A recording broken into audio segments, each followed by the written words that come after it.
Welcome everyone two অগ্রগতি অঞ্জনার kitchen and blog. নমস্কার, অগ্রগতি অঞ্জনার কিচেন অ্যান্ড ব্লগে সবাইকে জানাই স্বাগত। আজকে আমি তৈরি করে নিয়েছিলাম আমার মেয়ের রিকোয়েস্টে মাই স্টাইল মোমো রেসিপি।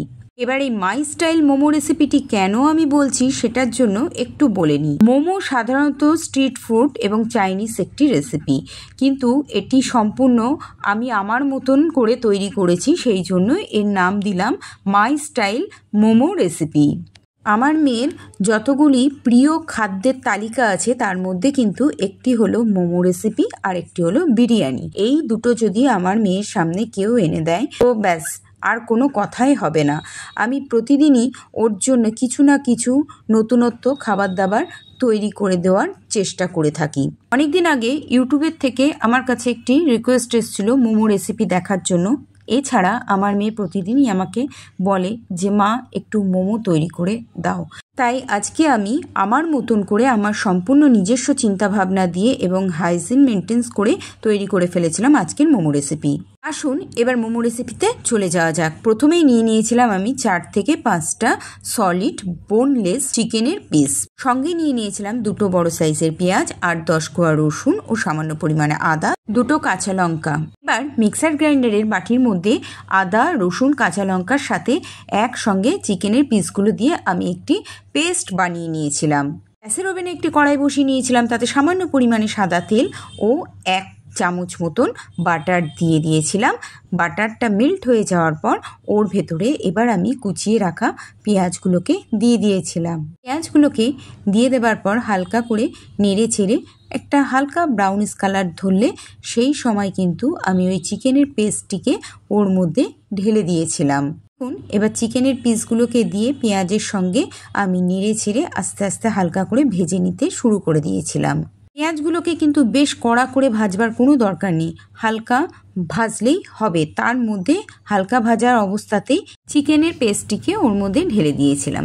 হালকাভাবে আবার এই চিকেনের পেস্টটির সঙ্গে পেঁয়াজটিকে ভেজে নেবার পর চিকেনের পেস্টটি যেই মিক্সার বোলে করেছিলাম সেই বোলের মধ্যে সামান্য একটুখানি জল দিয়ে ধুয়ে আমি এই কড়াইয়ের মধ্যে ঢেলে দিয়েছিলাম।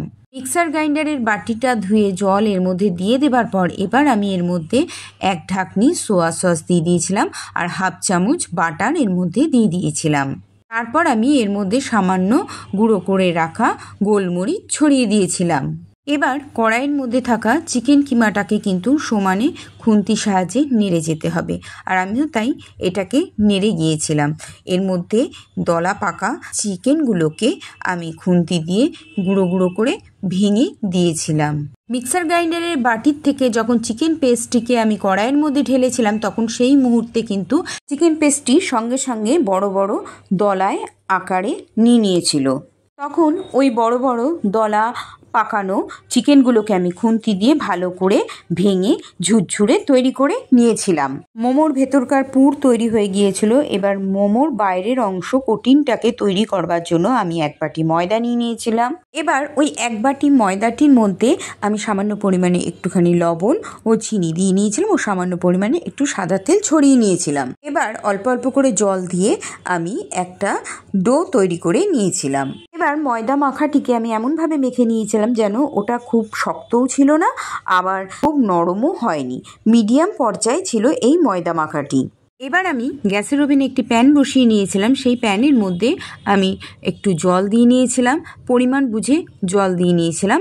তারপর এর মধ্যে একটি ঝাঁঝরি থালা আমি ওই জল ভর্তি গামলাটার মধ্যে রেখে দিয়েছিলাম। এবার ঝাঁঝরি থালাটার মধ্যে অয়েল ব্রাশ করে নিয়েছিলাম। ওই ময়দা মাখাটির থেকে লেচি কেটে নিয়েছিলাম। সেই লেচিগুলোর থেকে লুচি বেলার মতন করে ছোট ছোট করে আমি লুচি বলতে পারেন বেলে নিয়েছিলাম। এবার ওই লুচিগুলোর মধ্যে মোমোর পুরটাকে দিয়ে আস্তে আস্তে করে মুড়িয়ে মুড়িয়ে আমি দেখুন পুরো সিল করে দিয়েছিলাম। এবার তৈরি হয়ে গেল আমার এক এক করে মোমোগুলো। এই রকমভাবেই প্রত্যেকটি মোমো বেলে নিয়েছিলাম এবং তার মধ্যে পুরগুলো দিয়ে ঠিক এইভাবেই আমি মুড়ে মুড়ে মুখটাকে বন্ধ করে দিয়েছিলাম। অপরদিকে প্যানের মধ্যে জলটাও ফুটতে শুরু করেছিল আর ঝাঁঝরি থালাটার মধ্যে আমি এক এক করে মোমো তৈরি করছিলাম আর সাজিয়ে সাজিয়ে বসিয়ে দিচ্ছিলাম। আর ঝাঁঝরি থালাটির মধ্যে একটি ঢাকনাও দিয়ে দিয়েছিলাম। দেখুন আমি এইভাবে মোমোগুলোকে তৈরি করছিলাম এক এক করে তৈরি করে নিচ্ছিলাম, আর ঢাকনিটাকে খুলে আমি ওই ঝাঁঝরি থালাটির মধ্যে এক এক করে তৈরি করা মোমোগুলোকে বসিয়ে দিচ্ছিলাম।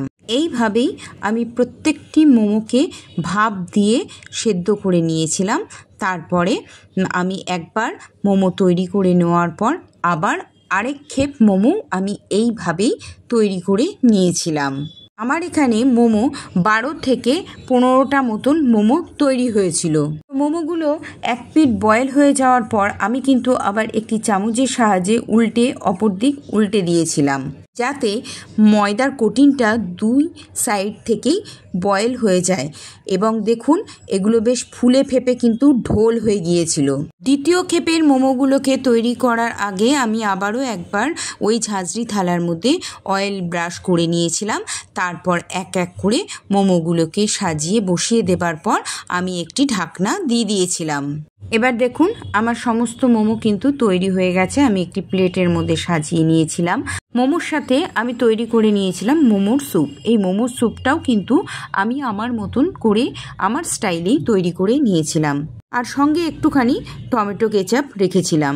আজকে আমি যে মোমো রেসিপিটি তৈরি করেছিলাম সেটি কিন্তু আমার সম্পূর্ণ নিজস্ব ভাবনার থেকে তৈরি, কোনো দোকানের মতন একেবারেই তৈরি করে নিইনি। মোমো স্যুপের জন্য নিয়ে নিয়েছিলাম ক্যাপসিকাম, আলু, গাজর, বিনস। মশলার জন্য নিয়ে নিয়েছিলাম সামান্য পরিমাণে আদা কুচি, 8-10 কোয়া রসুন ও মাঝারি সাইজের 2টো পেঁয়াজ কুচিয়ে নিয়েছিলাম। এবার গ্যাসের ওভেনে কড়াই বসিয়ে নিয়েছিলাম, তাতে সামান্য পরিমাণে সাদা তেল দিয়ে নিয়েছিলাম, 1 চামচ মতন বাটার দিয়ে নিয়েছিলাম। বাটারটা মেল্ট হয়ে যাওয়ার পর ওর মধ্যে গুঁড়ো করে রাখা গোলমরিচ দিয়ে দিয়েছিলাম।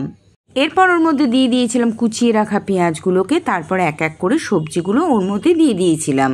সবজিগুলো এক এক করে ওর মধ্যে দিয়ে দেওয়ার পর খানিকক্ষণ খুন্তি দিয়ে হালকা করে নেড়ে চেড়ে নিয়েছিলাম। খুব বেশি কড়া করে ভাজার কোনো দরকার নেই। এরপর হালকা করে নেড়ে চেড়ে ভেজে নেবার পর ওর মধ্যে থেতো করে রাখা রসুন এবং আদাটাকে দিয়ে দিয়েছিলাম। আদা রসুনটাকে দিয়েও হালকা করে ভেজে নেবার পর ওর মধ্যে চিকেনের পিসগুলোকে দিয়ে দিয়েছিলাম। দেখুন প্রথমেই আমি বলে নিয়েছিলাম যে এটা সম্পূর্ণ আমি আমার মনের মতন করে তৈরি করেছিলাম, সেই কারণে চিকেন পিসগুলো কিন্তু বেশ বড় বড় পিসই দিয়েছিলাম এই স্যুপটির মধ্যে। তারপর এর মধ্যে দিয়ে দিয়েছিলাম 1 টিস্পুন লবণ। বাজারে স্ট্রিট ফুডে মোমোর যে স্যুপটা তৈরি হয় সেই মোমোর স্যুপটা আমার একদমই ভালো লাগে না। আমি আমার মতন করেই এই রেসিপিটিকে তৈরি করেছিলাম। এরপর এর মধ্যে দিয়ে দিয়েছিলাম 1 ঢাকনি সয়া সস। সয়া সসটিকে ওর মধ্যে দেবার পর ভালো করে খুন্তির সাহায্যে সয়া সসটি এবং মশলার সাথে মিশিয়ে নিয়েছিলাম।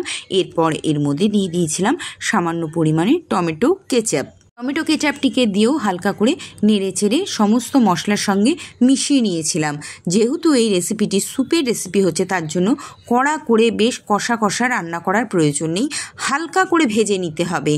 আধ ভাজা অবস্থায় থাকলেই চলবে। এবার এর মধ্যে সামান্য পরিমাণে আমি জল দিয়ে নিয়েছিলাম। এবার সব শুদ্ধ আমি একটি প্রেসার কুকারের মধ্যে ঢেলে দিয়েছিলাম। এবার প্রেসার কুকারটিকে বসিয়ে দিয়েছিলাম গ্যাসের ওভেনে। প্রেসার কুকারের ঢাকনাটি বন্ধ করে অপর দিকে আমি এখানে পরিমাণ মতন কর্নফ্লাওয়ার নিয়ে নিয়েছিলাম। কর্নফ্লাওয়ারটাকে ঠান্ডা জল দিয়ে একটি চামচের সাহায্যে ঘুটে গুলে নিয়েছিলাম। অপরদিকে প্রেসার কুকারে সিটি দিতে শুরু করে দিয়েছিল। 2খানা সিটি দেবার পর প্রেসার কুকারটির ঢাকনা খুলে নিয়েছিলাম। এবার দেখুন এর ভেতর থেকে কিরম ভেপার বেরোচ্ছে, আর এরকম অবস্থায় তৈরি হয়ে গিয়েছিল স্যুপটি। এবার আমি কড়াইয়ের মধ্যে স্যুপটিকে ঢেলে দিয়েছিলাম প্রেসার কুকারের থেকে। তারপর গুলে রাখা কর্নফ্লাওয়ারটিকে ওই স্যুপের মধ্যে ঢেলে দিয়েছিলাম। ঢেলে দেবার পর ভালো করে খুন্তি দিয়ে মিশিয়ে নিয়েছিলাম। মোমোর স্যুপটিও এবার আমার তৈরি হয়ে গিয়েছিল। কড়াইয়ের মধ্যে দেখুন ফুটতে শুরু করেছে, আর গ্রেভিটাও কীরকম পুরো দোকানের মতনই তৈরি হয়ে গিয়েছিল। এটি বেশ গাঢ় গাঢ়ই কিন্তু স্যুপটি তৈরি হয়েছিল। তবে দোকানের স্যুপের মধ্যে কাঁচা ডিম একটা ফাটিয়ে দিয়ে থাকে, আমি এর মধ্যে কোনো রকম কাঁচা ডিম ফাটিয়ে দিইনি।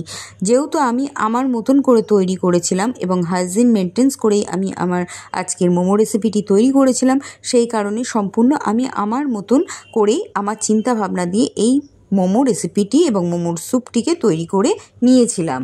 দেখুন স্যুপের ঘনত্বটা আমি একটি চামচ দিয়ে তুলে দেখিয়ে দিচ্ছি। বেশ সুন্দর কিন্তু গাঢ় গাঢ় হয়েছে।